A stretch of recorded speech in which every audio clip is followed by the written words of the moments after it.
So we've cleared another decade, which means it's time for one thing, another big old ranking. Here is my personal ranking of 2010's Stephen King.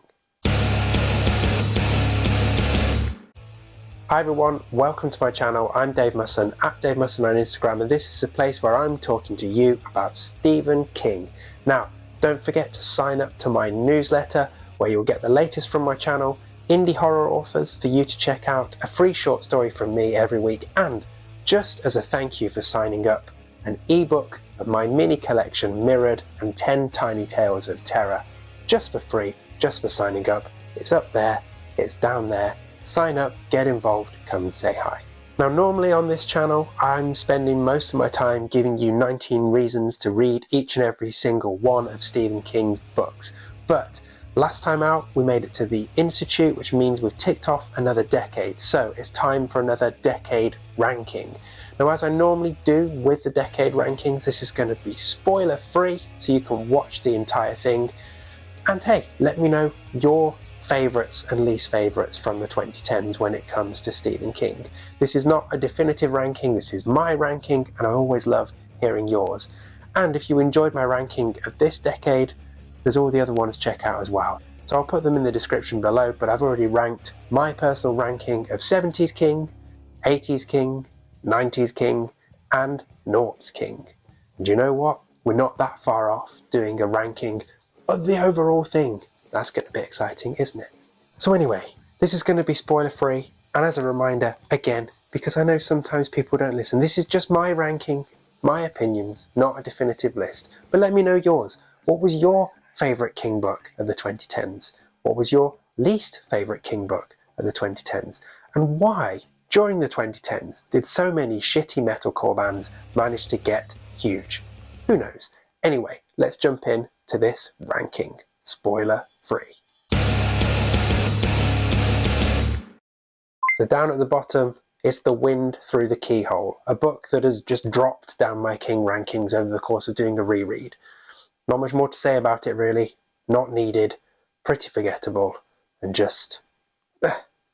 Next up, Sleeping Beauties. Now this is the one that I would have expected to be bottom of my list, but The Wind Through the Keyhole took its place, and there were things in this one that I remember. And to be honest, there's a scene involving a steak knife that means that this one just can't quite be bottom, because that scene... Next up, End of Watch, the final book of the Mercedes trilogy, and the one of the three that just felt like it was flogging a bit of a dead horse. Also, that stuff in Lowtown, get in the bin. So next up, The Institute. Now this might surprise a few people because there was a lot of buzz and hype around it when it came out, but as I mentioned in my review of it last time out, not enough of it sticks, and actually I feel like it needed to be nastier. It needed to be 70s or 80s King nasty, and this one just pulls its punches a few too many times for it to be as effective as it could have been. But it does get bonus points for having a character called Avery. So next up is Elevation. Now I like this story a lot. It does what it needs to do, it gets out, it leaves you feeling all warm and fuzzy. And that's about it. But it's not a novel, even though it says a novel on the front. And there's just not enough here for me to justify putting it any higher. Although I do like it more than all of the other books I've already mentioned. Hence it being at this point in the list. So Finders Keepers next. Now, I enjoyed this one a lot, but I find it drops in my list because it's part of the Mercedes trilogy. This should have been a standalone story not involving those characters. I think if it had, it would have been higher up on my list. But as it is, it's a great book, and it's very much comfortably mid-table in my 10s ranking. So Gwendy's Button Box next. Yep, it's a bit lightweight, but I can't help but enjoy it every time I've read it. And, well, it does what it needs to. Simple as. And I really want some of those chocolates. So we go on to Mr. Mercedes, and this is the point in this decade where we're entering the excellent tier of King books. Mr. Mercedes is excellent. It's King doing crime writing and nailing it. It's a great cast of characters, even Holly Gibney's quite likeable in this one. And the opening of this book is one of the most powerful and horrifying openings of any King book from his entire career. Also, the reveal of the killer so early in the book, so we get to see the cat and mouse game going on. Yeah, I enjoyed that. So next up, The Bazaar of Bad Dreams, a criminally overlooked and underrated collection of great short stories. Now, don't forget to check out my appearance on the Psychotronica podcast for me pitching my own anthology movie based on stories here. But seriously, stories like Obits, Under the Weather, Drunken Fireworks, Mile 81, some really, really high quality stuff in here.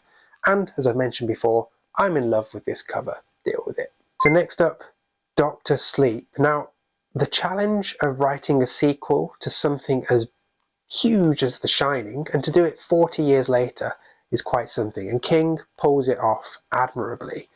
I love this weathered, aged Dan Torrance. I love that we don't overly rely on the overlook, and it's just a really terrific story. Sure, the true knot are a bit silly at times, but you've got to admit, their encounter with Bradley Trevor is one that's going to live with you forever from the moment that you read it. So next up, The Outsider, a really terrific page-turner that sees King melding crime and weird horror supernatural stuff in a really accomplished way. It just keeps you hooked all the way through, and the characters are fantastic as well. Not even Holly fracking Gibney can ruin this one. Spot on.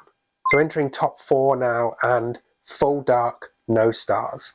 4 nasty novellas and not a bad one in the bunch. He really did kick off the decade with a fantastic piece of work, and seriously, in terms of his shorter fiction, this is right up there in terms of everything King has done in his career. Some really good stuff here. So we're going into top 3, and we're now in the exceptional tier with Joyland. I mean, this is, well, an absolute fucking joy to read. Great setting, great cast of characters, fantastic story. Gets you hooked, gets you invested, gets you feeling things, and the main character dresses up as a dog. I mean, what more do you want? And look at that artwork. So number 2, Revival. One of the most staggering, horrific, and dark stories that King has ever written, that seemingly came out of nowhere. And even the darkness within the book kind of gets you out of nowhere as well. We start off in classic King small town territory, before the final quarter really takes us somewhere else and leaves us with one of the best King endings possibly since Pet Sematary. And by best, I mean fucking depressing, obviously. And so at number 1, as if there was ever any doubt, it's 11/22/63. I mean, I don't know what else I can say to this that I haven't already tried to articulate on this channel. This is like top 5 King. And it's a book that I would recommend to any reader of fiction at all. I think it would satisfy anybody who loves losing themselves in a great book. We've got time travel, we've got romance, we've got thriller, we've got mystery, we've got historical fiction. And for King to pull this out the bag almost 50 years into his writing career is just sensational. And it's a story that really holds up on reread. And even though it is a chunky book, you will fly through it. And honestly, if you've not read this yet, read it. And if you have read it again. It is exceptional. So there we go, my ranking of 2010's King. Don't forget to let me know your favourites and least favourites in the comments below. And while I'm reminding you of things to do, if you want a free e-copy of my mini collection, Mirrored and 10 Tiny Tales of Terror, get my own fucking title right, then hit the link below, sign up for my newsletter, and you get it just as a thank you for doing that. And the newsletter itself, you'll get more short stories from me, you'll get indie horror authors recommended by me to check out, and some other fun stuff too. It's definitely worth signing up for. I mean, I know I'm biased because I'm writing it, but hey, I don't like shitty emails, so I'll send you a good email. And you get a book for free. Sound good? Cool. Don't need that anymore. Don't forget to sign up. Ruined that link, didn't I? Don't forget to subscribe to this channel so you don't miss any future videos. Yes, we're getting near the end of the books, but there's plenty more planned, so don't worry about all that. And hey, if you want to come and say hi on Instagram, I'm at Dave Musson, always happy to chat. Next time, we've got another new decade to go into as we start towards the finish line of those books. So yeah, another 19 reasons to read something by Stephen King. See you then.